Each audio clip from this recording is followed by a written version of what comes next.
Hey everyone, it's Pastor Justin here. Over the last many weeks, we've been exploring what does it mean to be in partnership? What does it mean to be open? What does it mean to consider the people who are entrusted to our care? What does it mean to think about their longings and losses? What does it mean to create meaning and hope in the midst of a world that feels so hopeless and often just full of despair? To that, I want to add just where our world is at right now, and often where you and I are at. And kind of the irony of where you and I are at is often more in sync with culture in the world than it is with our faith. See, as I explored last week, our faith's supposed to be open and curious and gracious. But so often you and I are critical and skeptical and cynical, full of doubt, full of fear, full of judgment. That we're like, whoa, whoa, whoa, whoa, instead of, yeah, come on in, right? See, we are living in an epidemic of unhappiness, discontent, loneliness, and isolation. This increased tribalism that we feel in our culture and world, this increased anxiety, this massive epidemic of depression and addiction that is going on in our world, all due to this increasing isolation that we all have going on around us that is contributing to this giant pandemic of unhappiness, of unrest, of this generalized sense of discontent that I'm missing out on something, that somehow life should be more, better, blah, blah, blah, blah, blah, right? We all have that happening inside of us. The phrase that we assign kind of to all of that is that phrase that I've been talking about for weeks now, longings and losses.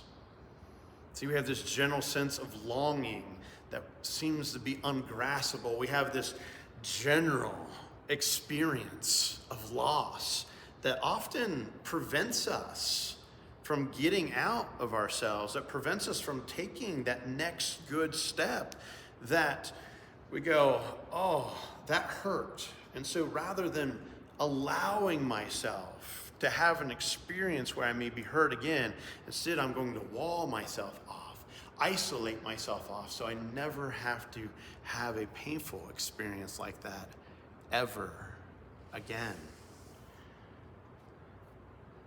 The psychologist Maslow, he has this triangle, right? Maslow's hierarchy of needs, and at the bottom are kind of base needs like shelter and safety and food, and above that's kind of a general sense of community, a family, a sense of kind of basic belonging. Above that are some emotional needs that might get met, and then at the top, very, very at the top, right at the top point, is this thing called self-actualization.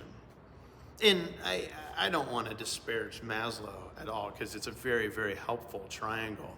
But what I've always found interesting about that top is that it's self-actualization.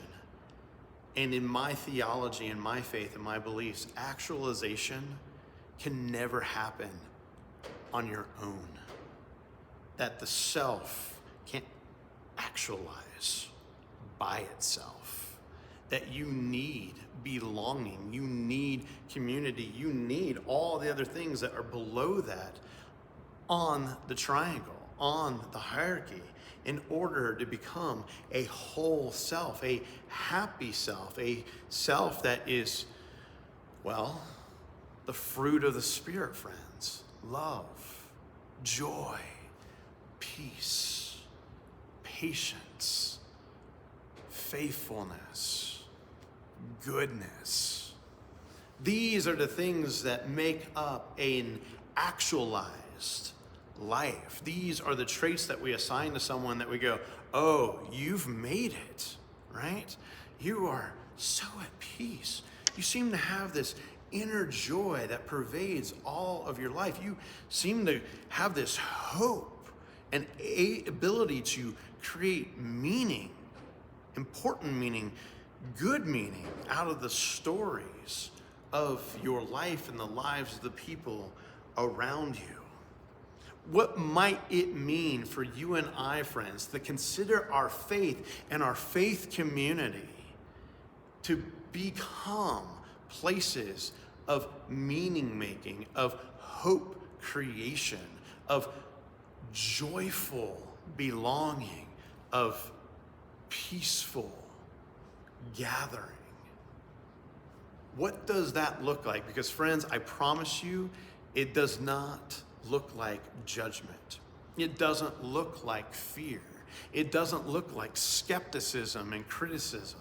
It doesn't look like, oh yeah, all of that closed offness, all of that isolation, all of that loneliness that our world seems to be exponentially cultivating right now. And it all begins with you and I having an intentional orientation towards opening up and belonging, towards trust, towards community, towards one another. Thanks for joining me today.